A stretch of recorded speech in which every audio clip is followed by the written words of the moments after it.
Tinitingnan ngayon ng administrasyon ni Pangulong Ferdinand Marcos Jr. na ipagpapatuloy ang Public-Private Partnerships o PPPs sa pagpapatayo ng mga infrastruktura at pangunahan ang development ng mga local PPP projects sa mga sektor na binibigyang prioridad upang maisulong ang magandang ekonomiya at makapaglikha pa ng mas maraming trabaho.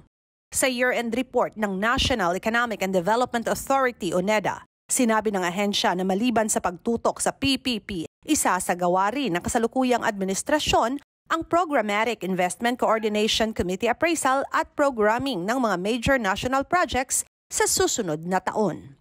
Isasapinal rin ang Regional Development Plan, Public Investment Program for 2023 to 2028 at ang 3-year Ruling Infrastructure Plan para sa taong 2024 to 2026.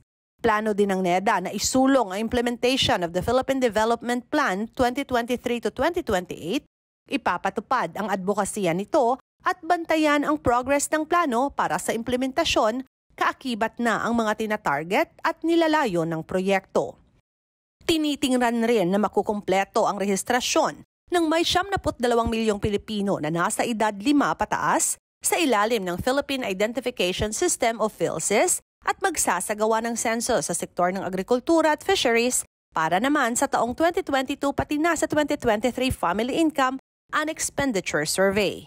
Kabilang sa major accomplishments reports ng NEDA sa taong 2022 ay ang crafting of the administration's 8-point socio-economic agenda na siyang tinitingnan na makakasagot sa mga hamon sa bansa at mapayagan na makabalik sa high-growth trajectory ang ekonomiya ng Pilipinas na siyang magiging dahilan upang makalikha pa ng mas maraming trabaho at mapababa ang bilang ng mga mahihirap.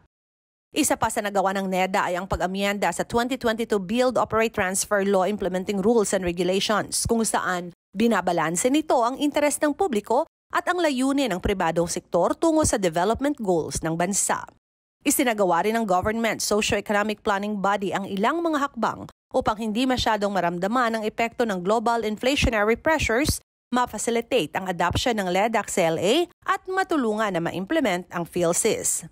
Samantala, tinatayang nasa 149 billion pesos o $2.6 billion ang nabuong kita ng Administrasyong Marcos sa panig ng turismo nitong hanggang Nobyembre ng kasalukuyang taon.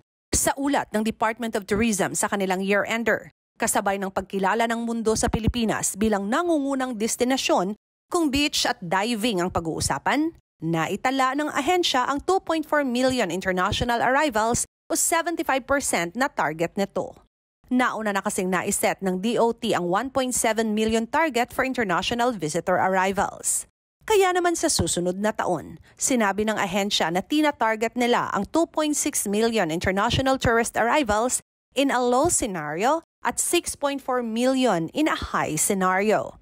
Kaya naman asahan umano na ipapatupad ng Department of Tourism ang plano para sa taong 2023 kung saan mangunguna sa implementasyon ang ilang mga inisyatibo sa ilalim ng 7-point agenda ng ahensya na naglalayong ma-improve ang tourism infrastructure, establishing cohesive digitalization and connectivity, enhancing the country's overall tourism experience, at equalizing product development. Sa ilalim ng Equality Initiative, pagagandahin ng DOT ang Philippine Tourism Brand Campaign.